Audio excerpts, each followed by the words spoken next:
Assalaamu calaykum. Maalmahan oo kale 788 sano ka hor dhulka maanta loo yaqaan Bariga Dhexe wuxuu wajahayay guluf dagaal kaasoo jiritaanka ummadda iyo intii ugu dambeysay dhalalkii muslimiinta halis weyn ku ahaa. Sida ay diinta Islaamka u bilaabatay, waxa ummadda muslimka ah soo maray dagaalo badan kuwaasoo halis ku ahaa jiritaanka diintan iyo dadkeedaba. midkii ugu horeeyayna wuxuu ahaa dagaalkii Badr kaas oo 17kii Ramadaan sanadkii 2 Hijriyada dhacay. dagaalkaas waxa hogaaminayay nabigeena Maxamed nabadgelyo iyo naxariis dushiisa ahaatee guushii ay ka gaareen muslimiintii tirada yareed ee maalintaas dagaalka Badr ka qayb qaadatayna waxay dhidibada u aastay jiritaanka ummadan maanta 2 bilyan ku dhow. dagaalkii Badr kadib waxa dhacay dagaalo badan oo ay ciidankii muslimiinta diintan ku gaarsiiyeen dhulal badan. ciidankii Islaamka waxay ka adkaadeen labadii awoodood ee dunida ku loolamayay kuwaasoo kala ahaa awoodii Farisiyiinta iyo kuwii Roomaanka, balse waxa soo shaac baxday awood saddexaad taasoo ahayd awood dunida soo martay tii ugu dhiigdaadiska badneed, waana awoodii Tataarka ama Mongooliyaanka.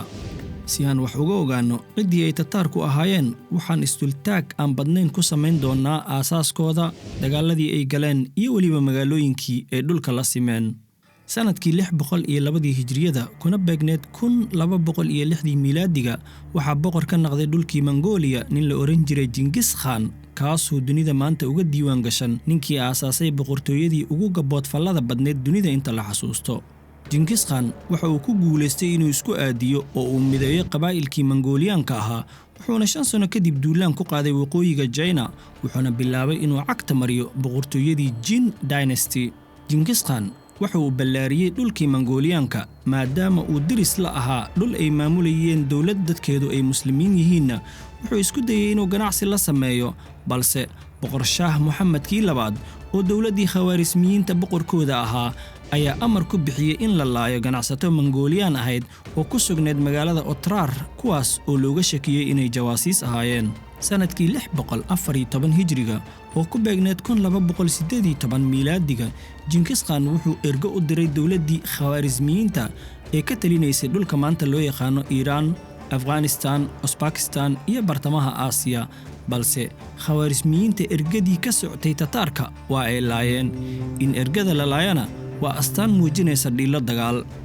Genghis Khan wuxuu go'aansaday inuu dagaal ku qaado dawladdii Khawaarismiyiinta, sidaas ayayna Tataarka burbur iyo gumaad ba'anba uga geysteen dhulkii Farisiyiinta iyo Khuraasaan. haddii aan dhahno waxaan isku dayeynaa inaan wax uun ka sheegno sidii ay Tataarka u gubeen, u burburiyeen una gumaadeen dadka magaalooyinka Samarkhanda, Bukhara, Nishabur iyo Otrar keliya, waxaan u baahanaynaa middiiba inaan keligeed xalqad u gooni ah ka samayno. Tataarkii waxay qabsadeen dhammaan dhulkii ay Khawaarismiyiinta ka arriminayeen, waxaana dhulkii uu xukumayay isaga cararay boqorkii Shah Muhammadkii labaad. sidaas ayuuna ku soo gabagaboobay xukunkii Khawaarismiyiinta ee bartamaha Aasiya kaasoo ku dhawaa 140 sano.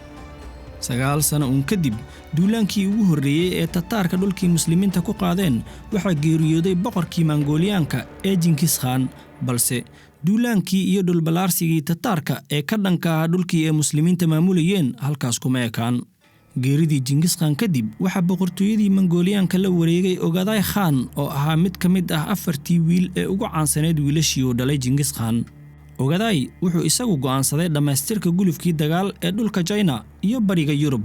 sida dhulweynaha Ruushka, Poland iyo boqortooyadii Hungary. intii uu dhulbalaarsiga socday ayuuna Ogaday geeriyooday. ciidankii Tataarkana dhulkii ay qabsadeen dib ayay uga soo laabteen, laakiin taariikhdaas annaga nama qusayso.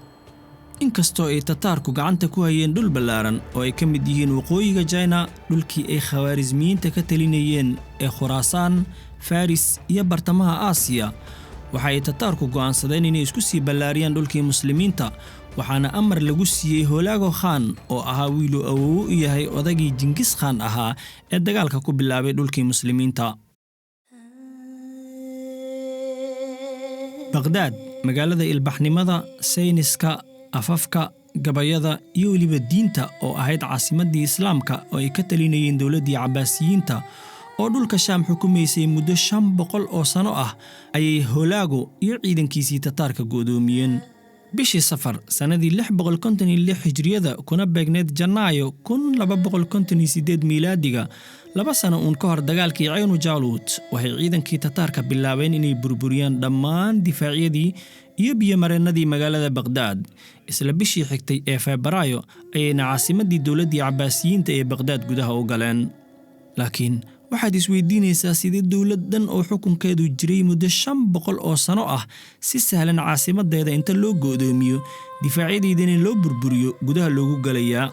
jab waliba ee ku dhaca ummad waa mid soo jiitama taariikhyahanada iyo raggii wax ka qoray dhacdooyinkii Tataarka iyo gulufkoodii dagaal ee bariga dhexe waxay sheegeen khaliifkii dowladdii Cabbaasiyiinta ee Al-Mu'tasim Billaah inuu ahaa nin aad daciif u ah iskabada wax kale wuxuu awoodi kari waayay inuu isu keeno ciidan si sax ah uga hortaga Tataarka taasoo ugu dambeynna sababtay in Tataarkii caasimadiisii soo galaan oo isaga laftiisa ay nolol ku qabtaan Tataarka markii ay gudaha u galeen magaalada Baghdad waxa ay ka sameeyeen halkaas ma ahan wax horay dunida uga dhacay dib dambana uga dhici doona ciidanka Tataarka waxay dileen cid waliba oo ka soo horbaxday umana aabayeelin waayeel haween maati iyo marasba madaxa ay ka gureen oo xitaa caruurtii magaalada Baghdad waa ay laayeen inta kuma ekaan oo waxay gubeen dhammaan masaajidii iyo waliba makaatibtii aqoonta ee magaalada dhiigii reer Baghdad laga daadshayna wuxuu magaalada u bedelay kawaan dadeed buugaagtii culumta taariikhda iyo diinta ee maktabadii weyneed ee Baghdad ee hooygii xigmadana waxay ku daadiyeen ciidankii Tataarka webiga weyn ee Dajlah taasoo keentay in biyaha webiga qadii buugaagta darteed oo muddo maalmo ah midabkiisu madoobaa wixii ka dhacay Baghdad ma ahan wax laga sheekayn karo qabsashadii Baghdad waxay soo gabagabaysay jiritaanka dowladdii Cabbaasiyiinta Tataarkiina waxay ka dhigtay awood dhab ah oo ka jirta bariga dhexe dhammaan magaalooyinkii yaryarka ahaa ee dhulkii Shaam si sahlan ay Tataarkii kolba magaalo u galeen dadkeediina u laayeen ilaa ay ka gaareen xuduudii dowladdii Mamaaligta Hulaago Khan wuxuu wafdi siday warqad ku qoran af aad u adag kana muuqato kibir iyo isla weyni u diray magaalada Qaahira oo ahayd caasimadii dowladdii Mamaaligta iyay warqadaasi si gaar ah ugu socotay sidee uga falceliyeen dowladdii Mamaaligta warqadii ka timid Hulaago Khan sidee u ekeed xaaladda magaalada Qaahiro iyo guud ahaan dhulka Masar oo ahaa difaacii ugu dambeeyay ee muslimiinta ka hortaagan ciidankii Tataarka magaalooyinka barakeysan ee Makka iyo Madiina ugu dambeynna halkee ahayd goobtii ay Mamaaligta iyo ciidankii Tataarka isku farasaareen dhammaan su'aalahaas jawaabtooda waxaan ku falanqayn doonaa qaybta labaad ee dagaalka Caynu Jaaluut ee la socod wanaagsan